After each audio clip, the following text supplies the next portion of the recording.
Dans le loft, Carter et Quinn sont tous les deux incrédules qu'Eric ne veuille pas divorcer. Carter demande ce qu'il a dit. Quinn lui dit qu'Eric veut récupérer leur vie et leur mariage et a déchiré les papiers. Elle est désolée, Carter a mis tant d'efforts pour faire de cette soirée une soirée romantique pour lui. Carter murmure, il a changé d'avis. Quinn le confirme à nouveau. Elle est aussi choquée que Carter. Il soupire, se lève et lui demande ce qu'elle en pense. Quinn dit qu'elle ne sait pas. Une partie d'elle devrait être revécue, cet homme lui a donné tout ce qu'elle a cherché toute sa vie. Quinn se lève, touche le bras de Carter et le regarde dans les yeux. Et puis il y a toi. Chez Forrester Créations, Steffi admire la robe d'un mannequin et dit à Ridge qu'elle est magnifique. Elle fait une suggestion pour une petite modification et Ridge ricane à propos de son sens du style. Le mannequin la félicite d'avoir épousé mignon Dr Finnegan avant de partir. Une fois seule, Ridge est heureuse de voir Steffi sourire et profiter de cette période de sa vie. Il dit, elle mérite d'être heureuse. Steffi dit qu'elle essaie juste de se rappeler toutes les choses pour lesquelles ils doivent être reconnaissants. Elle souhaite juste qu'il n'ait pas ce nuage suspendu au-dessus d'eux maintenant, ce serait tellement plus facile si Sheila n'était pas impliquée. Il parle de mettre la sécurité chez elle et Ridge prévient qu'ils ne peuvent pas se détendre avec Sheila, jamais. Steffi lui assure que Finn coupera les ponts. Mais Ridge insiste sur le fait qu'il doit comprendre de quoi cette femme est capable. Steffi connaît Finn et il l'écoutera. Ridge s'inquiète que Sheila soit sournoise. Steffi jure qu'elle n'aura jamais de contact avec sa famille. À la maison de la falaise, Finn et Paris craignent que Sheila ne frappe à la porte. Finn se dirige enfin vers la porte et l'ouvre, c'est Zinde. Qui note qu'ils avaient tous les deux l'air paniqué et demande qui il pensait être là-bas.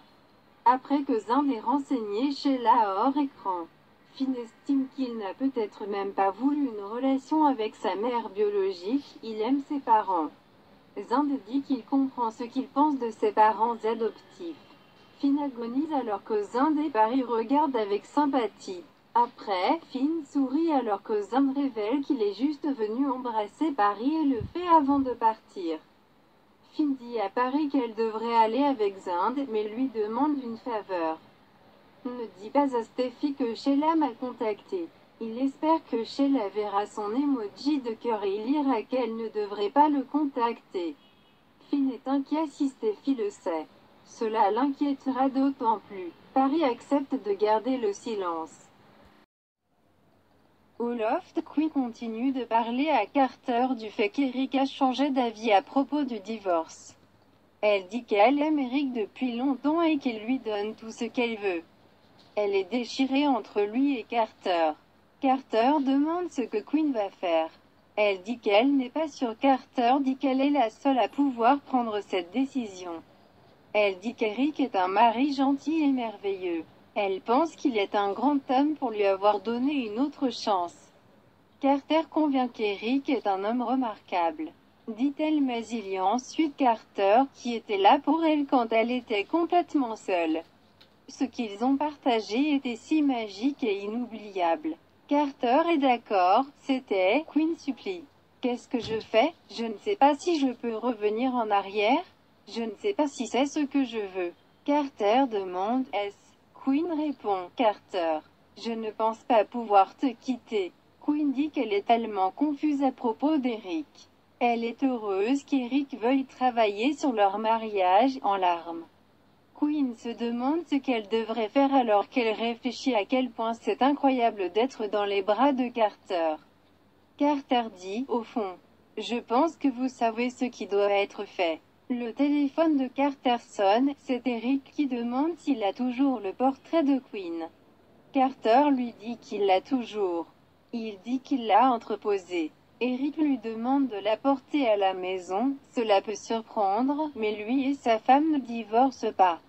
Il aime, et veut qu'elle revienne. Eric veut qu'il amène le portrait à la maison tout de suite. Carter accepte d'apporter le portrait tout de suite, et se déconnecte. Quinn sursaut, tu n'es pas obligé. Carter admet qu'une partie de lui ne veut pas, mais il pense que c'est ce qui est le mieux pour elle. Il dit « Retourne, Quinn. Retournez, soyez Madame Forrester. » Quinn pleure. Comment lui dit-elle au revoir? Carter dit qu'il ressent leur lien aussi profondément qu'elle, mais il pense que son cœur est avec son mari. Il dit « Cela pourrait être votre dernière chance, saisissez-la. Je veux ça pour toi. » Ce qui s'est passé entre eux ces dernières semaines, personne ne le saura. Carter ne détruira pas son mariage avec Eric. Quinn est impressionnée qu'il fasse ça pour elle. Elle sanglote, mais tu me rends heureuse. Carter lui dit qu'elle le rend heureux aussi. Mais ce qu'elle et Eric ont traversé rendra leur mariage plus fort. Quinn chérira leur temps ensemble. Carter aussi. Quinn va le manquer. Elle le laissera une partie d'elle derrière. Elle pleure puis renforce sa résolution. Elle dit « Tu as raison. J'aime mon mari. Mais Carter, je t'aime. » Carter répond « Je t'aime aussi. »